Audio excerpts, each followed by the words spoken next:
क्या आपने कभी सोचा आपको स्कूल, कॉलेज, यूनिवर्सिटीज़ के अंदर पैसे के रिलेटेड कोई सब्जेक्ट क्यों नहीं पढ़ाया जाता? आपको क्यों नहीं बताया जाता कि पैसा क्या है, पैसा किस तरह से काम करता है, पैसे को कौन बनाता है और किस तरह से आप बहुत ज़्यादा पैसा बना के फाइनेंशियल फ्रीडम को अचीव कर सकते हैं? एजुकेशन सिस्टम दुनिया की बहुत सी पावरफुल ऑर्गेनाइजेशंस और गवर्नमेंट्स की तरफ से बनाया हुआ एक सिस्टम है। ये ऑर्गेनाइजेशंस कभी नहीं चाहती कि आप फाइनेंशियल फ्रीडम को अचीव करें। ये ऑर्गेनाइजेशंस कभी नहीं चाहती कि आपको एजुकेशन सिस्टम के अंदर पैसे के रिलेटेड किसी भी किस्म की इन्फॉर्मेशन प्रोवाइड की जाए। इसीलिए आप देखते हैं कि एजुकेशन सिस्टम के अंदर आपको 16 से 17 साल फजूल किस्म की इन्फॉर्मेशन पढ़ाई जाती है और आपके ज़हन में एक ही चीज़ डाल दी जाती है कि आपको अच्छे मार्क्स लेने हैं ताकि आपको अच्छी जॉब मिल सके।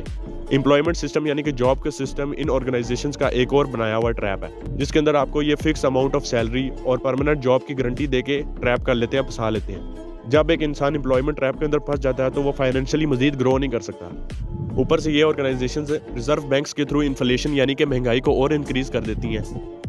ताकि अगर एक इंसान अपनी जॉब से 50,000 रुपया मंथली बना रहा है तो उसका 50 का 50,000 उसके घरेलू अखराजात में खर्च हो जाए और at the end of the day उसके पास इन्वेस्टमेंट के लिए 1 रुपया भी ना बचे